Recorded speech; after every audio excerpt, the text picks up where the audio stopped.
Good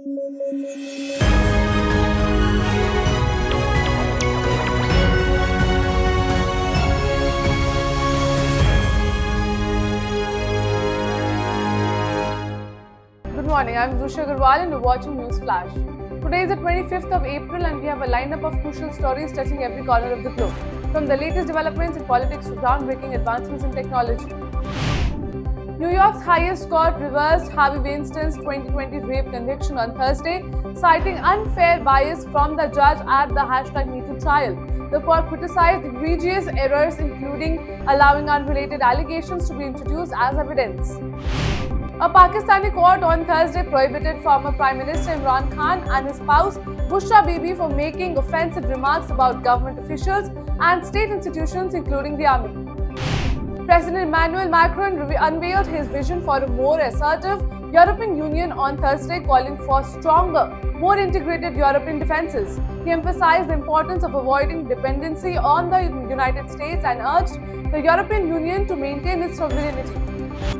The United Kingdom's contentious Rwanda asylum deportation bill became law on Thursday after receiving assent from King Charles. This final stage in the legislative process follows Parliament's approval earlier in the week, concluding a prolonged battle between the government and opponents of the plan. Pakistan Prime Minister Shehbaz Sharif acknowledged Bangladesh's economic progress on Wednesday, stating that many Pakistanis now feel ashamed when comparing their country to Bangladesh, which was once considered a burden. Many engineers and tech workers in India are leaving urban centres like Gurgaon and Bengaluru to return to their homes in Tier 2 and Tier 3 cities. Now, this trend, especially among IT workers and technicians, sees them shifting their base to towns like Hisar and Madurai. Iran's judiciary has sentenced well-known Iranian rapper Toomaj Salehi to death in an apparent effort to suppress dissent. Now, Salehi, 33, was arrested in October 2022 after expressing support for nationwide protests following the death of a 22-year-old Masha Amini. French President Emmanuel Macron is poised to reveal his vision for a stronger European Union amidst the backdrop of the Ukraine conflict and various pressing security and economic challenges. Poland's Foreign Minister Radek Sikorski expressed the government's ambition to regain a leading role in shaping the European Union's agenda, stressing its importance amidst the ongoing conflict in Ukraine. Russia imposed a lengthy prison sentence on Thursday on a man accused of intending to participate in combat alongside the Ukrainian armed forces, as reported by the state-run agency TASS, citing the FSB. An Arizona grand jury has handed indictments to former US President Donald Trump's Chief of Staff Mark Meadows, lawyer Rudy Giuliani, and 16 others for their purported involvement in attempting to overturn the 2020 US presidential election results in the state. Student protests against Israel's actions in Gaza have expanded to universities across the United States following demonstrations at the Columbia University. Now, several other colleges have now seen pro-Palestine protests on their campuses.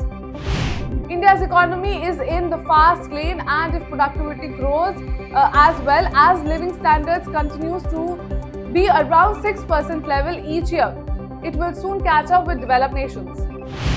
Analysts warn that China is rapidly becoming a major spying superpower, with its agents displaying increasing boldness, a trend that Europe has been slow to counter.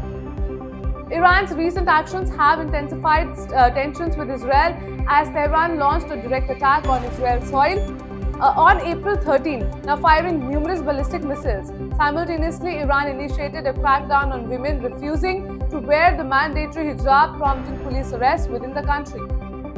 French President Emmanuel Macron suggested on Thursday that minors under the age of 15 should be subject to parental monitoring when using social media. As part of a regular rotation of Chinese astronauts on board the Tiangong orbiting high above the Earth's atmosphere, China dispatched 3 astronauts to its permanently occupied space station on Thursday for a 6-month stay. India has strongly criticized the US State Department report alleging significant human rights abuses in Manipur following violence in the state last year. India denounced the report as biased and lacking understanding of the nation's complexities. India is in the discussions with multiple countries to secure technical assistance for lithium processing, aiming to bolster its lithium mining and electric vehicle sectors and reduce dependence on China, according to sources familiar with the matter cited by Reuters. The National Investigation Agency (NIA) made a significant breakthrough on Thursday by arresting a key suspect linked to the attack on the Indian High Commission in London in March last year. It's time for a break now. We'll be back with more news. Stay tuned. Ravi Kumar Divakar, an additional sessions judge of the Fast Track Court 1 who ordered a videography survey of Varanasi's Gyan Vapi complex in 2022, claims that he had been receiving calls from international numbers. The controversial remark made by Congress leader Sam Pitroda on the US inheritance tax has sparked a national debate in India, resulting in an increased curiosity among Indians about the topic. Prime Minister Narendra Modi on Thursday hit out at the alliance of Samajwadi Party and Congress in Uttar Pradesh and alleged that those Shehzade have come together for the politics of appeasement. Defence Minister Rajnath Singh on Thursday slammed the Congress, saying that the way the party is going, it will soon extend like dinosaurs. Bajaj Finance posted a 21% increase in consolidated net profit to Rs 3,825 crore for the March quarter compared to the Rs 3,158 crore in the same period last year. Microsoft has rolled out the April optional update for Windows 11 versions 22H2 and 23H2, adding recommended apps to the start menu. This introducing ads for other apps within the start menu. India weighed in on the pro-Palestine protests at US universities, asserting that actions at home matters more than words abroad. New Delhi criticized the US State Department's human rights report as deeply biased. The Central Bureau of Investigation (CBI) launched an investigation into land grabbing and sexual harassment allegations in Sandesh Khali, naming 5 individuals in the first information report filed on Thursday. An Indian Air Force remotely piloted aircraft crashed in Pithala village in Jaisalmer district with no reported damage to personnel or property, the IAF confirmed on Thursday.